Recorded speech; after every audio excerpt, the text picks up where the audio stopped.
말씀을 보도록 하겠습니다. 역대하 34장입니다. 29절부터 33절 말씀까지 제가 봉독을 해드리도록 하겠습니다. 역대하 34장 29절부터 33절 말씀까지가 되겠습니다. 제가 봉독을 해드리도록 하겠습니다. 왕이 사람을 보내어 유다와 예루살렘의 모든 장로들을 불러 모으고 여호와의 전에 올라가며 유다 모든 사람들과 예루살렘 주민들과 제사장들과 레위 사람들과 모든 백성이 노소를 막론하고 다 함께 앉으라. 왕이 여호와의 전 안에서 발견한 언약책의 모든 말씀을 읽어 무리의 귀에 들려주고 왕이 자기 처소에 서서 여호와 앞에서 언약을 세우되 마음을 다하고 목숨을 다하여 여호와를 순종하고 그의 계명과 법도와 율례를 지켜 이 책에 기록된 언약의 말씀을 이루리라 하고 예루살렘과 베냐민에 있는 자들이 다 여기에 참여하게 하며 예루살렘 주민이 하나님 곧 그들의 조상들의 하나님의 언약을 따르니라. 여호와시 요시아가 이스라엘 자손에게 속한 모든 땅에서 가증한 것들을 다 제거하여 버리고 이스라엘의 모든 사람으로 그들의 하나님 여호와를 섬기게 하였으므로 요시아가 사는 날에 백성이 그들의 조상들의 하나님 여호와께 복종하고 떠나지 아니하였더라. 아멘. 기도하겠습니다. 자비롭고 내려오신 아버지 하나님 감사합니다. 오늘도 주의 택함을 받은 귀한 성도들을 주의 거룩한 전으로 인도하여 주시고 살아계신 하나님을 예배케 하시고 이 시간 주의 말씀을 청종할 수 있는 은총을 내려주심을 감사를 드립니다. 주의 말씀이 선포될 때 우리에게 은혜가 되게 하시고 위로가 되게 하시고 말씀 가운데 주의 뜻을 분별케 하옵소서. 악한 노점의 세력에 틈타지 못하게 하옵소서. 예수님 이름으로 기도합나이다. 아멘. 할렐루야. 2020년은 종교개혁 503주년이 되는 그런 해입니다. 1517년 10월 31일 마틴 루터가 타락한 중세의 교회를 향해서 개혁을 외친 날이기도 합니다. 당시 로마 교회는요, 교황 레오 10세가 즉위하고 있었습니다. 당시의 성 베드로 성당을 축조를 하고 로마 시내를 재건하고 또 전쟁 준비로 인해 가지고 로마 교회는 엄청난 경제적인 어려움을 겪고 있었습니다. 그때 독일의 알브레히트라고 하는 주교가 교황에게 면죄부 판매권을 허락해 달라고 하는 부탁을 하게 됩니다. 그리고 면죄부 판매의 그 수입의 절반을 교황에게 주겠다라고 제안을 하게 됩니다. 교황은 어려운 경제적인 형편 속에 바로 알브레히트라고 하는 주교의 제안을 수락하게 됩니다. 교황의 수락이 이제 있자마자 이 알브레히트라고 하는 사람은 당시에 유명한 운병가였던 그 테첼이라고 하는 사람을 고려하여서 독일 전역에 면죄부를 판매하기 시작을 합니다. 어쩌면 이 면죄부 판매는 인류 역사에 있어서 최초의 다단계 우리가 사업이라고 이야기할 수가 있습니다. 이 테첼이라고 하는 사람은 면죄부를 많이 자신이 파는 것만큼 자신의 수입이 그만큼 많아진단 말이에요. 그리고 수많은 사람들을 고용해서 그들은 이 면죄부를 판매하는 데 혈안이 되어져 있었습니다. 당시 기록에 보게 되면은 바로 살인죄와 신성모독을 제외한 모든 제목에 대해서 면죄부를 판매를 하는 겁니다. 그들의 주장은 이렇습니다. 현세의 성도들이 그 헌금함에다가 동전을 넣는 쨍그랑 소리와 더불어서 연옥에 있는 그들의 조상들이 천국으로 옮겨진다라고 하는 겁니다. 뿐만 아니라 그들이 성모라고 여기고 있는 성모 마리아를 강간해도 그들의 죄를 깨끗하게 용서받을 수 있다라고 하는 회개망측한 주장까지도 서슴지 않았습니다. 자, 그럼에도 불구하고 유럽뿐만 아니라 전 세계에 바로 이 면죄부, 그러니까 유럽, 독일뿐만 아니라 유럽 전역의 이 면죄부 판매가 성행을 하게 됩니다.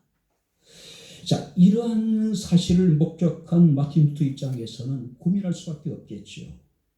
그는 결코 우리의 죄가 금전으로 소멸되는 것이 아니라고 하는 사실을 그는 기도 가운데 확신하게 됩니다. 그래서 그는 본질에 벗어난 교회는 성경으로 다시 돌아가야 된다라고 반박하기 시작합니다. 그래서 그는 이제 1517년 10월 31일 날 로마 천주교의 잘못된 관행을 95개 조항으로 만들고 비텐베르크 성당의 전문에 내걸게 됩니다. 이것이 우리가 말하고 있는 종교개혁의 시작이라고 합니다. 자, 이를 계기로 항거하는 자들, 그러니까 반항하는 자들이라고 하는 그런 의미에서 바로 프로테스탄트, 바로 우리 개신교가 탄생을 하게 된 겁니다. 그러니까 우리 기독교는요, 끊임없이 항거하는 사람들이에요. 끊임없이 잘못된 것에 대해서 저항하는 사람들이란 뜻을 가지고 있단 말입니다. 자, 오늘 본 말씀을 보게 되면은 이 유다의 16대 왕이었던 요시아의 종교 개혁이 소개되어지고 있습니다. 이 요시아라고 인물은 8살 때 유다의 왕으로 즉위를 하게 됩니다. 그리고 그는 16대 유다 왕이 돼서 31년 동안 유다를 통치하게 됩니다. 그리고 불행하게도 그는 39살 되던 해에 애굽의 느고, 그러니까 바로 느고와의 어떤 무기토 전쟁에서 그 부상을 입게 되고 예루살렘에 돌아와서 얼마 지나지 않아서 그는 이제 숨을 거두게 됩니다. 자, 요시아라고 하는 인물의 계보를 한번 우리가 이해해 볼 필요성이 있습니다. 그의 중조 할아버지가 우리가 잘 알고 있는 히스기야 왕이었어요. 그의 할아버지가 유다 역사의 가장 사악한 왕이었던 므낫세라고 하는 사람이고 그의 아버지가 아몬이라고 하는 인물입니다. 자, 우리가 히스기야는 기도의 사람이었죠. 그 하나님 앞에 눈물로 기도했을 때 하나님께서 그에게 말씀하시기를 내 눈물을 보았고 내 기도가 내게 상달되어졌다라고 하는 15년의 생명을 연장받았던 인물입니다. 그리고 그 사이에 태어난 인물이 므낫세라고 하는 인물이에요. 근데 므낫세 인물은 55년 동안 유다를 통치하게 됩니다. 근데 그 유다의 통치 기간 동안에 유다는 그야말로 신앙적으로 암울한 시기였어요. 자, 므낫세의 55년의 철큰 통치가 끝나고 난 이후에 22살에 아몬이라고 하는 인물이 아버지를 이어서 유다의 왕이 돼요. 문제는 이 아몬 역시도 아버지의 행한 일을 그대로 답습을 하는 겁니다. 그래서 일단의 무리들이 쿠데타를 일으켜서 아몬 왕을 살해를 합니다. 자, 그런데 또 다른 무리들이 일어나가지고 아몬 왕을 죽인 사람들을 다 척결을 시켜요. 그리고 아몬 왕의 아들이었던 8살짜리 요아스라고 하는 어린 아이를 유다의 16대 왕으로 이제 앉히게 됩니다. 자, 아마 이 기간 동안에 누군가에 의해서 수렴 청정이 이루어졌을 것입니다. 근데 성경을 보게 되면은 그가 왕이 된 지 8년째 되는 해, 그러니까 요아스가 16살이 되던 해에 그 조상 다윗의 하나님을 비로소 구하였다.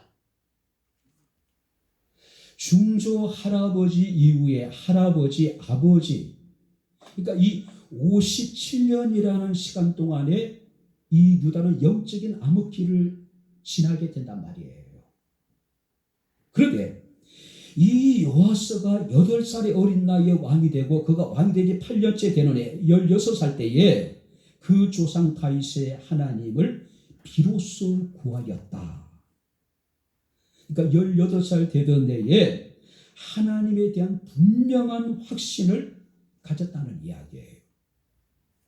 그리고 그가 왕이 된 지 12년째 되던 해, 그러니까 여호와서가 20살 되던 해에 우상을 제거하는 일을 시작을 합니다. 자, 34장 3절에 보니까 유다와 예루살렘을 비로소 정결하게 하여 그 산당과 아세라 목상들과 아로 새긴 우상들과 부원받은 우상들을 제하여 버리고. 자, 여기 보세요. 쿠데타를 통해서 왕으로 즉위되어진 어린 8살의 왕이에요. 그가 8년이 지났다 하더라도 16세 지나지 않습니다. 12년이 지났다 하더라도 20세 지나지 않아요. 반세기 이상 계속되어졌던 유다는 우상 숭배가 만연되어져 있었던 그런 나라예요. 그런데 20살의 약간의 어린 왕이, 하지만 아직까지 정치적인 기반도 제대로 다져지지 않는 상황임에도 불구하고 대대적인 종교개혁을 단행했다라고 하는 사실이에요. 그리고 그가 18살, 그러니까 왕이 된 지 18년째 되는 해, 그러니까 26살이 되던 해에 그는 하나님의 성전을 수리하게 됩니다. 그런데 hil기야라고 하는 인물에게 성전 수리에 대한 모든 임무를 맡겨요. 근데 성전을 수리하다 보니까 하나님의 율법책을 발견하게 됩니다. 그래서 hil기야라고 하는 사람은 사반이라고 하는 서기관에게 이 하나님의 율법책을 전하게 되고, 요시야는 그 사반에게 그 율법책을 읽도록 명령하게 됩니다. 하나님의 율법책을 읽는 도중에 이 요시야 왕이 자신의 겉옷을 찢습니다. 그러니까 유대인들에게 겉옷을 찢는다라고 하는 것은 극한 슬픔과 회개를 상징하는 거예요. 할아버지, 아버지 때를 지나면서, 그러니까 50년이 반세기가 넘는 동안에 그들은 우상 숭배에 만연되어져 있었습니다. 하나님을 알지 못했어요. 하나님과 멀어져 있었단 말이에요. 근데 그가 하나님의 언약책을 읽으면서 그가 하나님 앞에 극한 슬픔을 느끼게 되고 그가 하나님 앞에 회개를 했다는 거죠. 그래서 21절 말씀을 보게 되면은 너희는 가서 나와 및 이스라엘과 유다의 남은 자들을 위하여 이 발견한 책의 말씀에 대하여 여호와께 물으라. 우리 조상들이 여호와의 말씀을 지키지 아니하고 이 책에 기록된 모든 것을 준행하지 아니하므로 여호와께서 우리에게 쏟으신 진노가 크도다. 그러니까 성전에 있는 하나님의 언약의 책을 발견하고 난 다음에 그는 철저하게 하나님 앞에 회개하고, 그는 또 이 유다가 겪고 있는 이 고난이, 즉 자기 백성들이 겪고 있는 이 어려움이 그들이 하나님을 떠났기 때문에, 주의 말씀을 준행하지 않았기 때문에 겪는 고난이라고는 확신했단 말이에요. 그래서 그는 이제 개혁을 시작하게 됩니다. 어떤 왕들도 없애지 못했던 모든 산당들을 제거하고 가정설은 바로 우상들을 찍어버리고 오직 하나님만을 섬기도록 자기 백성들에게 명령하게 됩니다. 그리고 이제 이런 이 요아스의 통치에 대해서 성경이 이렇게 기록하고 있습니다. 3절 보시기 바랍니다.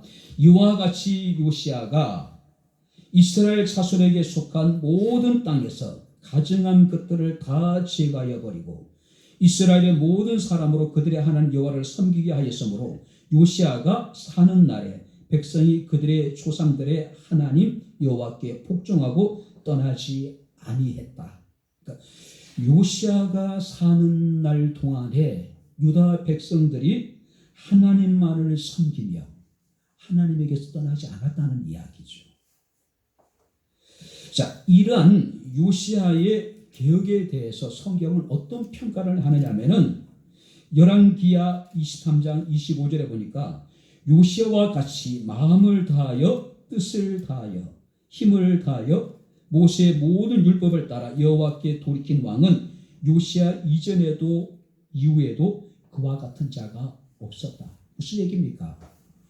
요시야의 종교 개혁에 대한 성경의 평가는 다윗 이후에 요시야와 같은 인물은 전에도 없었고 후에도 없었다라고 이야기하고 있습니다. 그만큼 이 요시야의 종교 개혁이 좋은 평가를 받고 있는 모습을 우리가 보게 됩니다. 어쩌면 지금은 우리가 바른 신앙으로 돌아가야 할 때가 아닌가 생각이 됩니다. 하나님은 지금도 바른 신앙으로 돌아가려고 하는 개혁을 하나님께서 기뻐하신다고 하는 사실이에요. 자, 그렇다면은 이 요시아의 종교 개혁이 오늘을 살아가고 있는 우리들에게 어떤 의미일까? 이 요시아의 종교 개혁을 우리가 통해서 함께 우리가 은혜를 나누도록 하겠습니다. 자, 먼저 한번 30절 말씀을 다시 한번 같이 읽겠습니다. 30절 다 같이 읽겠습니다. 여호와의 전에 올라가며 유다 모든 사람과 예루살렘 주민들과 제사장들과 레위 사람들과 모든 백성이 노소를 막노라고 다 함께 앉으라. 왕이 여호와의 전 안에서 발견한 언약책의 모든 말씀을 읽어 무리의 귀에 들려주고. 요시아의 종교 개혁의 출발, 요시아 왕의 종교 개혁의 기준은 뭡니까? 성전에서 발견한 언약책의 모든 말씀. 그러니까 요시아 왕의 개혁의 특징이 뭐냐면은 율법의 재발견이라고 이야기할 수 있는 겁니다. 다시 말해서 요시아의 종교 개혁은 율법에 기록된 대로 돌아가자는 겁니다. 돌아가자는 거예요. 바로 역대기 기자는 오늘 우리들에게도 하나님의 말씀의 중요성을 다시 한번 지금 상기시켜주고 있는 겁니다. 아까도 말씀드렸지만은 이스라엘 백성들은요, 지금 므낫세 55년의 통치, 또 아몬의 어떤 2년의 어떤 통치 기간 동안에 그들은 하나님을 잊고 있었어요. 하나님의 말씀이 그들에게는 희귀하게 느껴지던 그런 시대였단 말이에요. 그렇다면은 요시아가 왕이 된 지 18년, 그러니까 거의 70년 이상 동안 그들은 하나님의 말씀과 관계없는 삶을 살아왔단 말이죠. 바로 이 요시아는 대대적인 종교 개혁을 단행하면서 그 개혁의 기준을, 그 개혁의 출발점을 바로 주어 전안에서 발견한 언약책의 모든 말씀, 그러니까 하나님의 말씀을 기준으로 삼았다는 이야기예요. 이건 뭘 말합니까? 우리의 삶의 기준. 우리가 그리스도인으로서 살아가는 모든 삶의 표준이 뭐가 되어야 됩니까? 하나님의 말씀이 되어야 된다는 이야기예요. 요시아의 종교 개혁은 하나님의 말씀을 읽고 하나님의 말씀을 듣는 것부터 시작이 되어졌다는 이야기죠. 로마서 10장 17절 말씀 보니까 우리의 믿음은 들음에서 나고 들음은 그리스도의 말씀이라고 이야기하고 있죠. 믿음의 출발점도 하나님의 말씀이고 모든 개혁의 시작도 하나님의 말씀이고 우리의 신앙의 기준도 모든 종교개혁의 기준도 절대적인 하나님의 말씀이 되어야 된다는 거죠.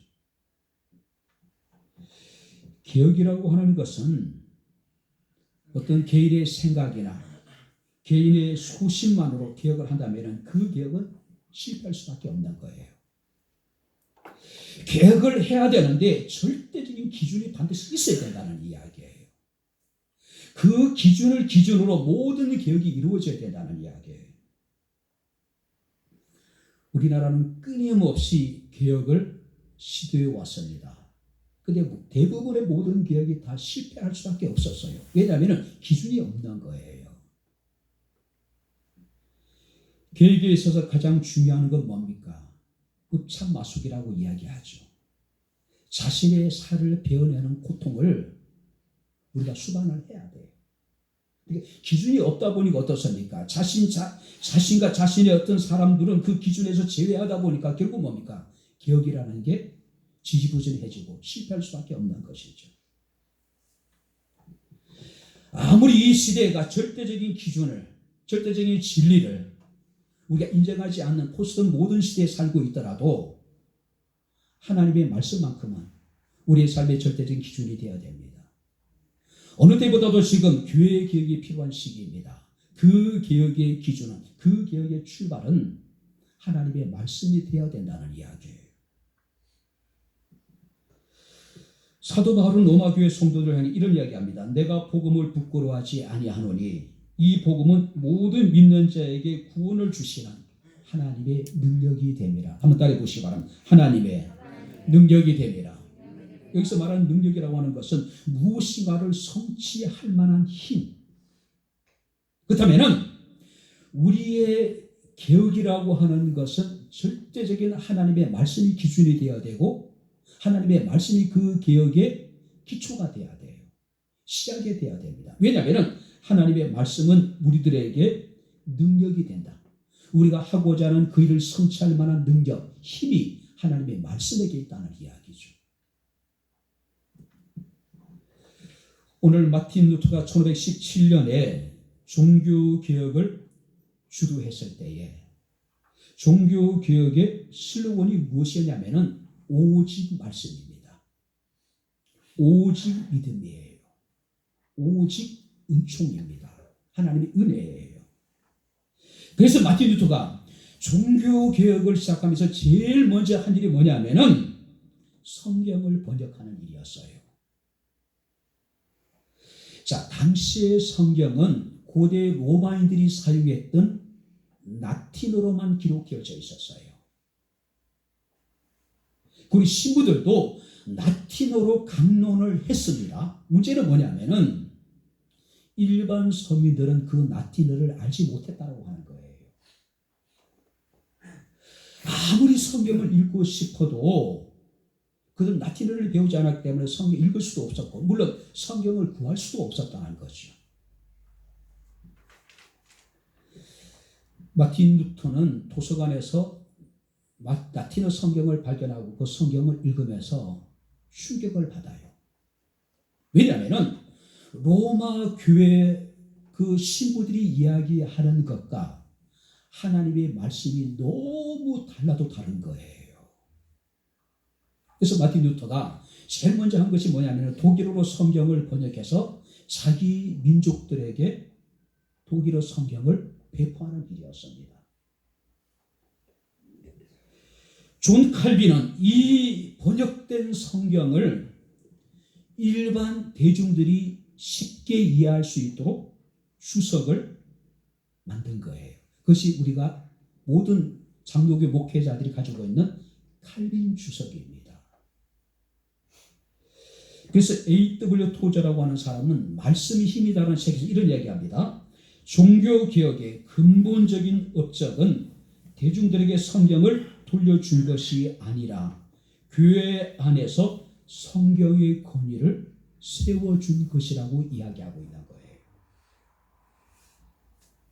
성경을 구할 수도 없었고 성경을 읽을 수도 없었고 오직 로마 교회 신부들이 들려주는 그 강론이 전부였단 말이에요. 제대로 글도 깨치지 못한 로마 신부들이 허무맹랑한 이야기를 하더라도 교인들은 그 이야기를 들을 수밖에 없는 거예요. 왜? 무슨 얘기인지도 알지도 못한 거예요. 오직 미사의 순서에 의해서 만들어진 순서에 따라서 그들은 미사에 참여할 뿐이에요. 무슨 의미인지도 모르고.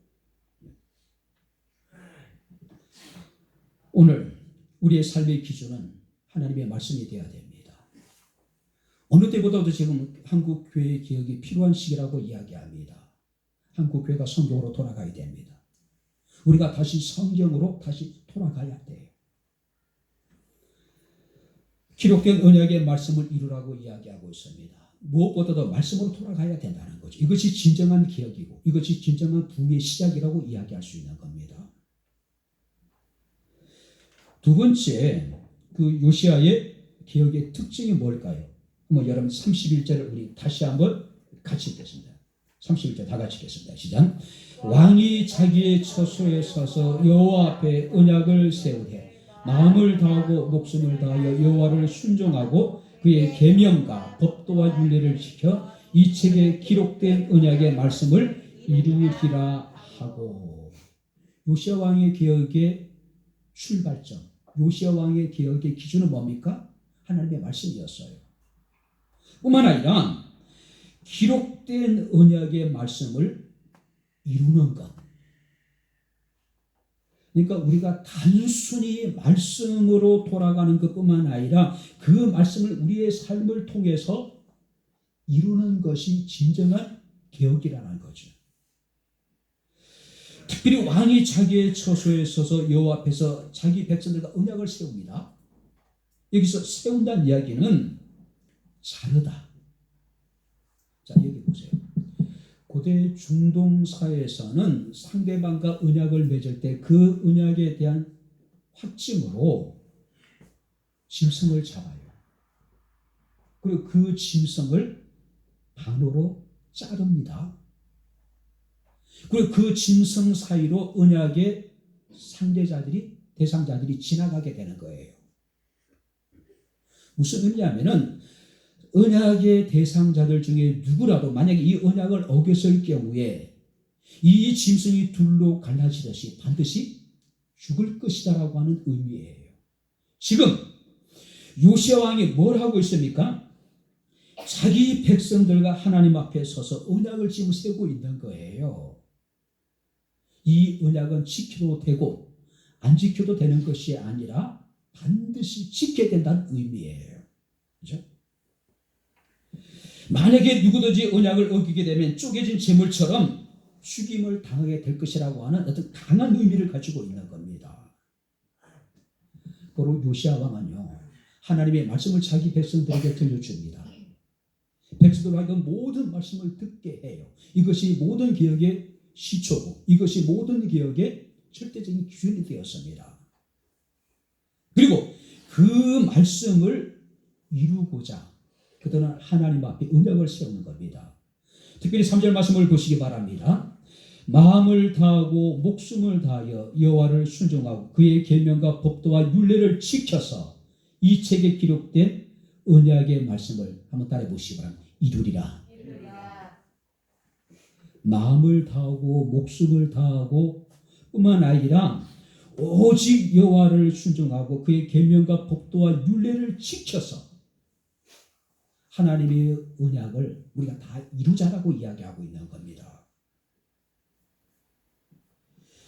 개혁이라고 하는 것은 구호로만 끝쳐서는 안 됩니다. 요시야의 개혁은요, 구체적으로 그 개혁의 기준이고 그 개혁의 시작이 되는 언약의 말씀을 이루고 있는 거예요. 우리가 4절에 보게 되면은 바알과 아세라와 하늘의 이를 성신을 위하여 만든 모든 그릇을 불사르고, 무슨 얘기입니까? 우상 숭배에 사용되어졌던 제기들을 다 불살라 버린 거예요. 뿐만 아니라 5절에 보게 되면은 우상을 섬기는 제사장들과 또 우상을 섬기도록 조장해 버린 모든 사람들을 그 지기에서 파면시켜버려요. 그들은 유다 사이에 기득권을 가진 사람들입니다. 당시 유다 사이에 강력한 권한을 행사했던 사람들이에요. 근데 그들을 과감하게 숙청장군하는 겁니다. 뿐만 아니라 하나님의 성전을 더럽히던 모든 것들을 폐하고 6절 7절 말씀을 보니까, 자 여기 보세요. 하나님을 더럽혔던 모든 것들 가운데 하나님의 성전 안에 아세라 상이 자리 잡고 있었다는 사실이에요. 아세라 상은 하나님이 가장 가증스럽게 여겼던 바알과 더불어서 하나님이 가장 경계했던 우상 가운데 하나였단 말이죠. 그런데 그 아세라 상의 우상이 공공연하게 성전 안에 자리 잡고 있었다는 이야기예요. 만약에 이런 일은 없겠지만은 이 성전 안에 이곳에 만약에 불상이 뾰족하게 놓여 있다면은 여러분들 어떻게 하시겠어요? 있을 수 없는 일이잖아요. 하나님의 거룩한 성전을 우리가 모독했다라고 분노하지 않겠어요? 근데 지금 이 요시야 왕 그 시대에 그 할아버지 므낫세와 그 아버지 아몬 시대를 지나면서 성전 안에 우상이었던 아세라상이 뻗어지긴 자리 잡고 있었단 말이에요. 여러분들, 무엇인가 들여놓는 것은 쉬워요. 근데 그것을 우리가 다시 빼기는 굉장히 어렵습니다. 우리가 청와대 불상이 있다는 이야기는 다 알고 있죠. 어저씨 청와대 안에 불상이 자리 잡고 있어요. 들어올 때는 쉽게 들어왔는지 모르지만 뺄 수 없는 거예요. 빼는 순간에 어떤 일이 벌어지게 됩니까? 극심한 국민의 분열이 이루어지게 되는 거예요. 못 빼는 거예요. 누구도 못 빼는 거예요. 하나님의 거룩한 성전에 아세라 상이 자리 잡고 있었습니다. 그래서 우시아 왕은 성전 안에 있는 아세라 상을 내다가 불살라 가루로 만들어서 공동묘지에 갖다가 뿌려버려요. 뿐만 아니라 성전 안에 어떤 일이 벌어지고 있었냐면은 남창이 뭡니까? 호스트바 같은 거예요. 남자 사제들이 성전에 들어와서 아세라 상에게 숭배하는 여자 사람들과 더불어 어떤 성적인 관계를 갖는 남창이 버젓이 지금 존재하고 있었다는 이야기예요. 뿐만 아니라 수많은 여인들이 아세라 상을 위하여 휘장을 짜는 초소도 있었습니다. 성전 안에 별의별 것이 다 들어와 있는 거예요. 그러니까 우시아 왕이 성전을 더럽히는 이 모든 것들을 갖다가 다 즐겨버린 거죠. 뿐만 아니라 34장 8절에 보게 되면은 전국에 흩어져 있는 모든 산당들을 다 제하여 버리고, 이게 보세요. 솔로몬 이후에 이 예루살렘뿐만 아니라 유다 전역에 산당이 곳곳에 자리 잡고 있는 거예요. 그런데 유다의 20대 왕에 이르기까지 수많은 왕들이 이 많은 종교개혁을 단행을 합니다. 그런데 그 누구도 이 산당을 다 제거하지 못했어요. 아사 왕도 마찬가지고, 히스기야 왕도 마찬가지고, 우시아 왕도 마찬가지고, 아무도 못했던 일이에요. 그런데 지금 이 요시아가 그 일을 지금 행한 거예요. 뿐만 아니라 가장 중요한 일이 뭐냐면은 35장에 기록되어 있는데 16절에 보니까 사무엘 이후에 400년 동안 중단되어졌던 유월절 규례가 지켜졌다는 사실이에요. 무슨 얘기입니까? 400년 동안 이루어지지 않았던 절기가 다시 회복되는 거예요. 절기가 회복됐다고 하는 것은 온전한 하나님 앞에서의 제사가 회복됐다. 오늘 얘기하면 온전한 예배가 회복되어졌다는 이야기예요. 요시아가 31절에 뭐라고 이야기하고 있습니까? 왕이 초소에 서서 여호와 앞에 언약을 세우되 마음을 다하고 목숨을 다하여 여호와를 순종하고 그의 계명과 법도와 율례를 지켜서 이 책에 기록된, 다시 한번 따라해 보시기 바랍니다. 언약의 말씀을 이루리라. 할렐루야. 개혁이라는 게 뭡니까? 어떤 절대적인 기준을 가지고 개혁을 누구나 시작할 수 있어요. 그러나 우리가 흔들림 없이 그 개혁을 계속한다는 것은 결코 쉬운 일이 아니에요. 개혁의 기준이 되었던 하나님의 말씀을 온전히 이루었다는 이야기예요. 온전히 이루었다는 이야기. 16세기에 마틴 루터에 의해서 시작된 종교개혁은요, 단순한 종교적인 면에서의 개혁이 아니었습니다. 사회 전반에 엄청난 대변혁을 가져온 개혁이었단 말이에요. 중세 시대에는요, 귀족과 일반 백성들의 신분의 차이가 엄연하게 존재했죠. 그죠? 뿐만 아니라 빈부의 격차가 어마어마했습니다. 종교개혁 이전에는 중산층이라는 게 존재하지 않았어요. 중산층. 귀족이 아니면은 평민이에요. 극단적인 부를 소유한 사람들과 극단적인 어떤 이제 가난한 사람들. 중간에 그들을 연결시켜 줄 있는 중산층이라는 게 존재하지 않았단 말이에요. 그런데 종교개혁을 통해서 직업의 신성서를 주장하게 됩니다. 대표적인 사람이 칼빈이에요. 모든 직업은 신성하다는 이야기예요. 그들은 왕이라든지 귀족이라든지 로마 교회 사제들만이 그들은 고귀하다고 여겨요. 그 일만이 거룩한 일이라고 여겼어요. 그런데 지금 종교개혁을 통해서 모든 직업은 차별이 없다. 모든 직업은 다 신성하다라고 하는 그런 이제 사상들이 나오게 되는 거예요. 모든 직업은 하나님의 부르심으로 여겼습니다. 그런데 직업의 소명살, 직업의 신성성을 이야기하는 겁니다. 그래서 사람들이 자신의 직업에 대한 긍지와 자부심을 가지기 시작합니다. 그리고 자신의 직업을 통해서 얻은 수익에 대해서 그들은 저축을 하고 검소한 생활을 시작하게 됩니다. 그래서 종교개혁의 본격적인 중산층들이 나오기 시작하는 거예요. 자본주의의 기초가 되기 시작하는 거죠.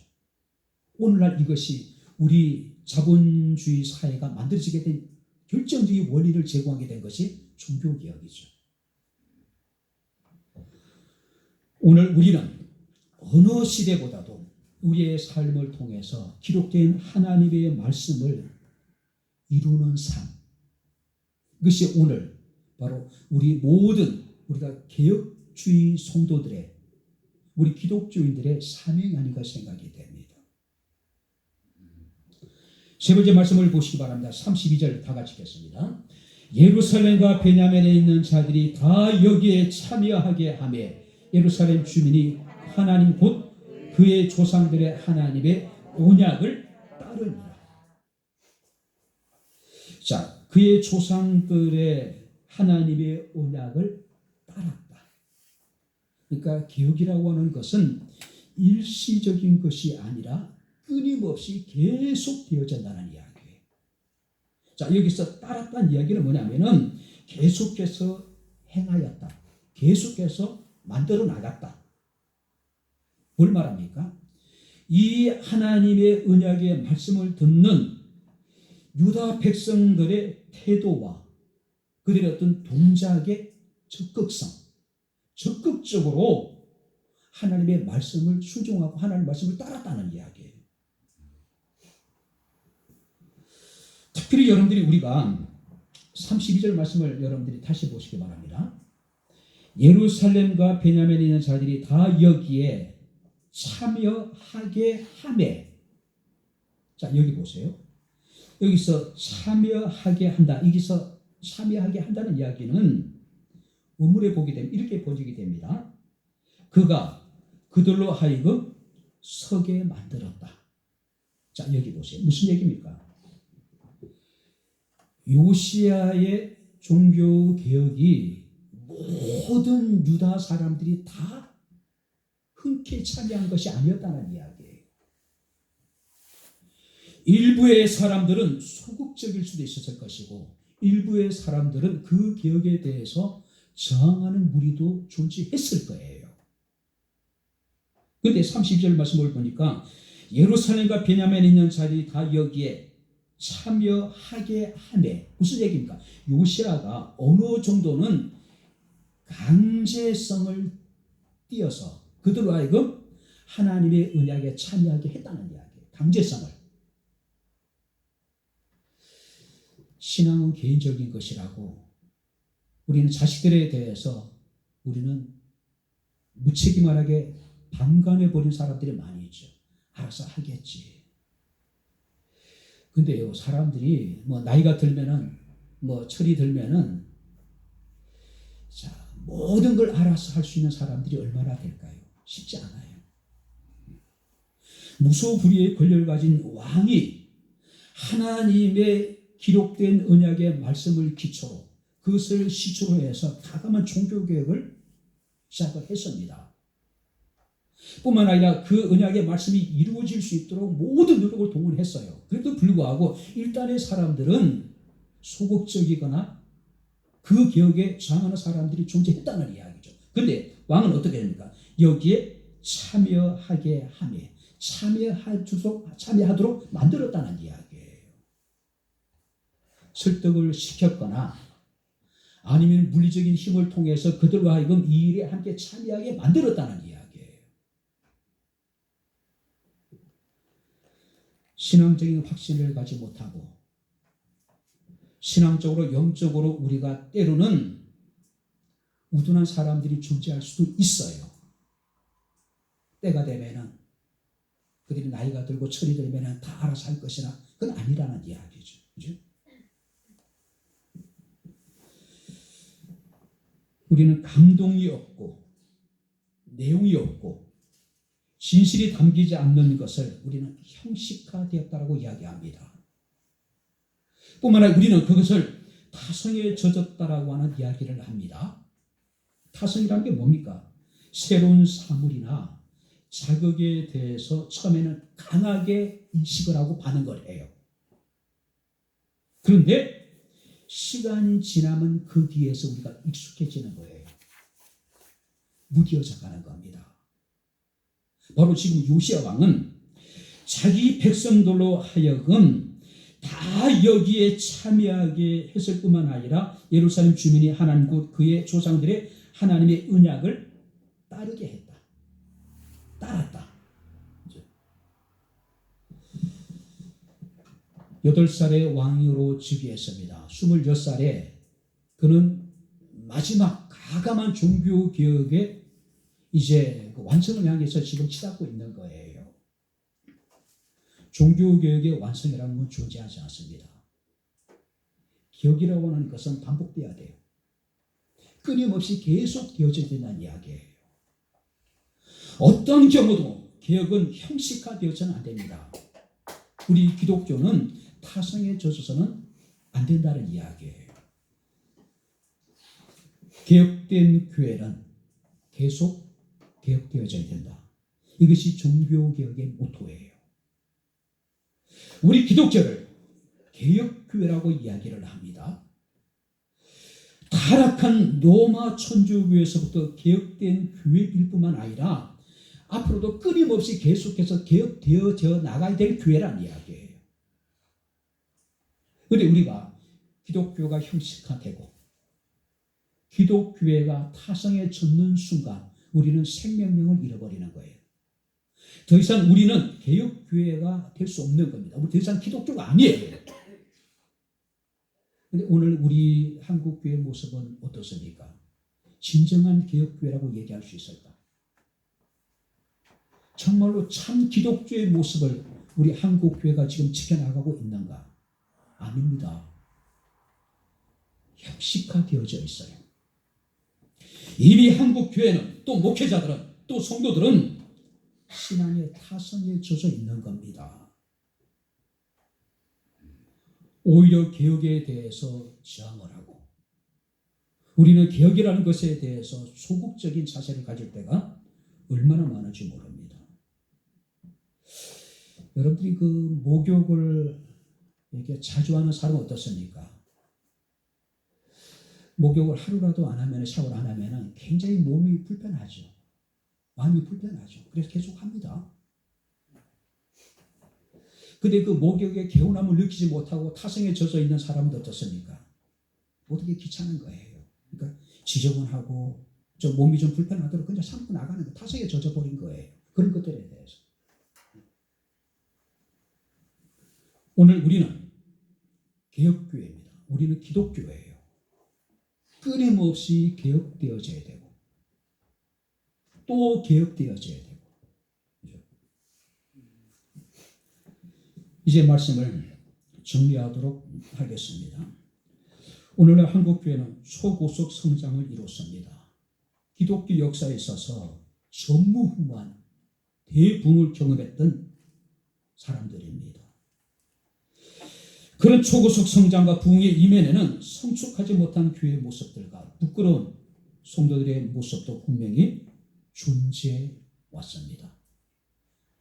교회 안에 물질 만능주의 사상이 바탕이 된 세속적 성공주의 가치관이 그대로 적용되어지고 있어요.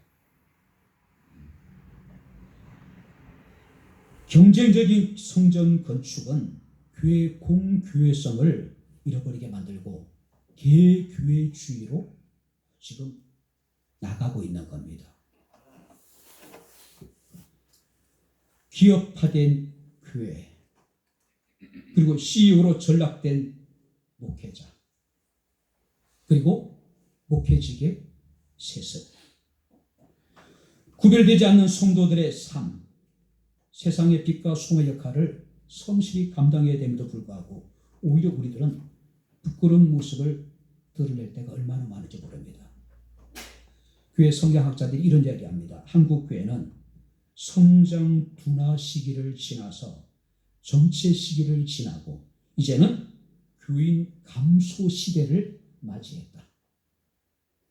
성장이 둔화됐던 시기가 지나고 이제 완전히 정체된 시기를 지나고 오히려 이제 교인이 감소되는 그런 시기를, 그런 위기를 맞게 되었다라고 이야기하고 있습니다. 기독교회는요, 왜곡된 질서와 잘못된 신앙의 관행에 대해서는 우리가 철저하게 저항할 수 있어야 됩니다. 이것이 진정한 개혁입니다. 그리고 그 개혁의 시작, 그 개혁의 기준은 하나님의 말씀이에요. 그리고 그 언약의 말씀을 우리들의 삶을 통해서 이루어나가는 것 뿐만 아니라 그 개혁이 끊임없이 지속될 수 있도록 우리가 계속해서 끊임없이 교회는 노력을 해야 될 것이고 우리 자신을 서서 복종시키는 그런 수고와 헌신과 희생이 있어야 된다고 하는 사실입니다. 종교개혁 503주년을 우리가 맞이하면서 요시야의 개혁이 우리에게 주는 의미를 우리가 다시 한번 되새겨 보았습니다. 한번 따라해 보시기 바랍니다. 오직 말씀으로, 할렐루야, 말씀으로 돌아가는 것, 이것이 개혁의 시작이고 이것이 개혁의 진정한 완성입니다. 우리의 삶을 통해서 온전히 말씀으로 돌아가서 우리가 말씀을 기뻐하고 즐거워하고 말씀 우리가 지켜야 하므로 우리의 삶을 통해서 하나님이 기뻐하시는 참된 기억을 이루어나갈 수 있는 우리 모두가 될 수 있기를 주 이름으로 축원합니다. 기도하겠습니다. 하나님 아버지, 우리 하나님 은혜와 사랑을 진심으로 감사를 드립니다. 종교개혁 503주년을 맞이하면서 요시야 왕의 진정한 개혁의 의미를 다시 한번 우리가 돌아볼 수 있는 은총을 내려주심을 감사합니다. 오직 하나님의 기록된 예언의 말씀으로 돌아가게 하시고 그 말씀 우리가 기뻐하며 즐거워하며 그 말씀을 우리의 삶을 통해서 이루게 하옵소서. 아버지 하나님의 개혁교회는 개혁되어져야 되지, 개혁이 반복되어져야 됨을 우리가 깨달아 알게 하시고 끊임없는 개혁을 통해서 정말 하나님의 기쁨이 되며 하나님을 영화롭게 할 수 있는 한국교회가 되게 하시고 우리 백향목교회 사랑하는 모든 성도들이 되게 하옵소서. 예수님 이름으로 기도합나이다. 아멘.